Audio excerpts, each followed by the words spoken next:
Now, for me, it felt a bit conflicted because there was so much positivity in the room, yet the financial figures are pretty stark, you know, in terms of the drop in income, potential cash negative figure. But as I say, yet contrasted with that, there's so much belief that what you and Daniel and the players are doing is on the right track. I mean, is it difficult to balance those two?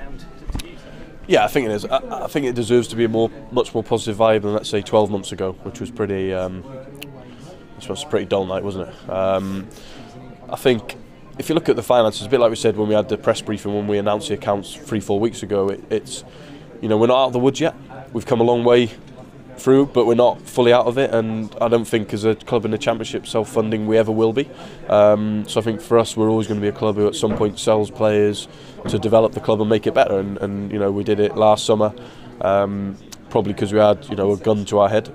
Next summer hopefully we won't have a gun to our head, or if it is, maybe it's not loaded. So but I think, you know, the reality is, if we're still in this league in 12 months, will we probably have to sell players again and find other ways to finance? Yeah, we will. And you know, one thing we talk about is transparency, so we can't sit up there unfortunately and lie and say the world's great because we're top of the league, and don't worry everyone, it's, you know, there's still concerns, and that's why we still need everyone pulling together, helping us to be the best we can be. You're talking about next summer, but obviously before then is January, so with that financial backdrop, you were asked about it, but just give us your answer again.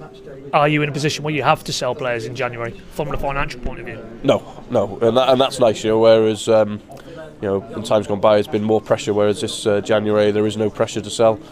Obviously, we may choose to with certain players who are less involved in the squad. Obviously, if stupid offers comes in for other players, the start reality is you always have to listen to them and be respectful of them. But you know, our idea is to, you know, try and keep the squad together, keep it working as it is for as long as we can.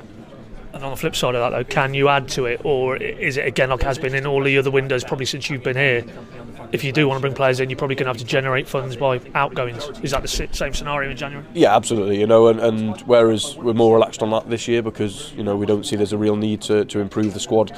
Who knows what happens if we get a serious injury to a key position? Then we might have to look at that, and like everything, if we're still near the top of the league, we'll have to find a way. But you know, as we sit here today, we haven't got the resource to do that, but we're relaxed about that because we probably look at the squad and the depth of it and think we actually don't need to. Yeah, and you reiterated that point in the actual formal meeting by saying likes of Hanley, likes of Kenny McLean, we've not seen a lot of them, and I guess the hope would be that second part of this season they could play a far more bigger role than they have so far. Yeah, absolutely. If you look at Kenny, he started our first home game of the season. Grant's our club captain, an integral part of what we're doing. Louis Thompson showed signs of being on the way back, gets an unfortunate shoulder injury, thank God it wasn't to do with any of his previous injuries. You know, so you got them guys to come back in. So yeah, you know, if you look at the depth, it's pretty good and it's pretty exciting because I think we all saw enough in pre-season in the first couple of games in Kenny McLean to know that actually this guy can really help the team.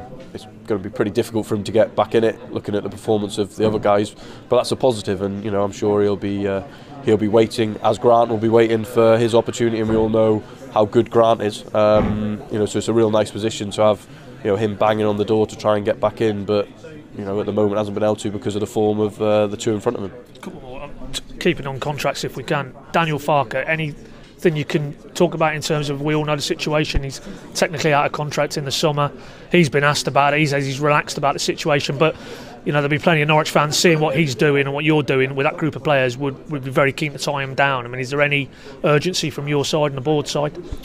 No, I think we're all relaxed. You know, we Dan and I speak a lot. You know, we first spoke about his contract last Christmas. You know, over dinner. You know, a very honest conversation. How do you feel? You settled at the club. You know, how do you feel being here longer? And he's always said he wants to sort of be here longer. You know, we had a good chat over the summer. We had a good chat while we've been in Tampa recently. Because him and I, you know, have a really close relationship, and you know, we can talk pretty honestly about things. You know, I think what there is a real desire for the club for him to be here longer, a real desire from him to be here longer. So, you know, normally when that's the case, things get done. So, you know, I'd be surprised if we don't sort something out.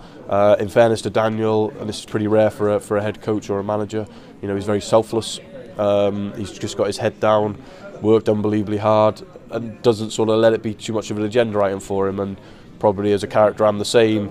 The other way is like, listen, you've got a job to do, let's speak when there's an opportunity to. And you know, we've had a good opportunity to speak personally, him and I, while we've been away, because there's important things to talk about, such as the financial situation. You know, I believe in complete transparency with our staff, and of which Daniel is obviously the key, one of the key members of the staff. That he knows the challenges if we remain in this league continue, and you know, being honest about that, not trying to paint a picture which is different, and then, you know, and he signs a contract and then 12 months, you know, we pull the wool from underneath his feet. So, you know, that was good, really good conversation, and he's, you know, I'm pretty sure he's pretty keen to stay, and you know, we'll be able to sort something pretty soon, I think. And obviously, final one, you talk about the close relationship you've got with him. I mean, you were asked on the floor about that report's Southampton interest. I mean, you were pretty emphatic there hadn't been any approach, but just to reiterate, as far as you're concerned, for the time being, Norwich is the best place for you in your career.